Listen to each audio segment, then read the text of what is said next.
اعوذ باللہ من الشیطان الرجیم، بسم اللہ الرحمن الرحیم۔ وظائف کی دنیا سے آج آپ کے لیے میں ایک اور مجرب وظیفہ لے کر آیا ہوں۔ یہ آزمودہ وظیفہ ہے، بس انسان کو مسلسل اور بڑی محنت کے ساتھ اس وظیفے کو کرنا چاہیے، اور جو اس کے مقاصد ہوں گے وہ انشاءاللہ حاصل ہوں گے۔ تو آئیے پھر چلتے ہیں کہ یہ کون سا وظیفہ ہے جو ہمیں جادو، جنات سے حفاظت اور بے روزگاری سے نجات دلاتا ہے۔ صلو علی الحبیب صلی اللہ تعالی علیہ وسلم۔ بسم اللہ الرحمن الرحیم۔ جس شخص کو اپنے اہل و عیال، اپنے ایمان جان کے بارے میں نقصان کا ڈر رہتا ہو، غربت اور افلاس نے اسے گھیر لیا ہو، جادو اور جنات حاسدین نے زندگی کی راحتیں چھین لی ہوں، وہ صبح و شام یہ دعا پڑھنے کا اہتمام کرے۔ بسم اللہ علی دینی و نفسی و والدی و اہلی و مالی۔ یہ دعا جو ہے یہ صبح و شام وہ پڑھنے کا اہتمام کرے۔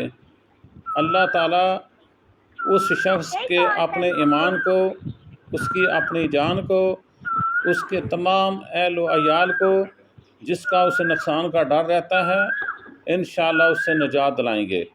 اور اگر اس کو غربت اور افلاس نے گھیر لیا ہے اور جادو جنات وغیرہ نے اور حاسدین نے اس کی زندگی کی تمام راحتیں چھین لی ہیں، تو انشاءاللہ اس وظیفے کی مدد سے وہ سب حاصل کرنے میں کامیاب ہو جائے گا۔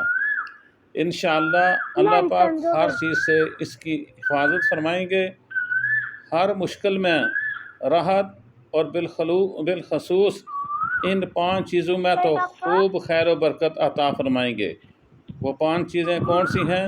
نمبر 1، اس کی اللہ تعالیٰ ایمان کی حفاظت فرمائیں گے۔ نمبر 2، اس کے نفس کو شر سے حفاظت دلائیں گے۔ نمبر 3، اولاد کی حفاظت ہوگی۔ نمبر 4، اہل و عیال کی حفاظت ہوگی۔ نمبر 5، اس کے مال کی بھی حفاظت ہوگی۔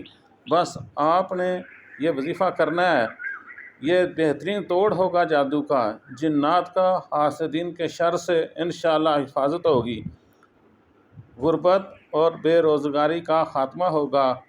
بس آپ نے صبح و شام، صبح کی نماز کے بعد اور شام کی نماز کے بعد یہ دعا آپ نے پڑھنی ہے، اور ساتھ ساتھ یہ بھی یاد رکھنا ہے کہ آپ نے بسم اللہ علی دینی و نفسی و والدی و اہلی و مالی، یہ جب آپ نے پڑھنا ہے تو اس سے اول و آخر 11 بار آپ نے درود پاک بحضور نبی کریم صلی اللہ تعالی علیہ وآلہ وسلم ضرور پڑھنا ہے۔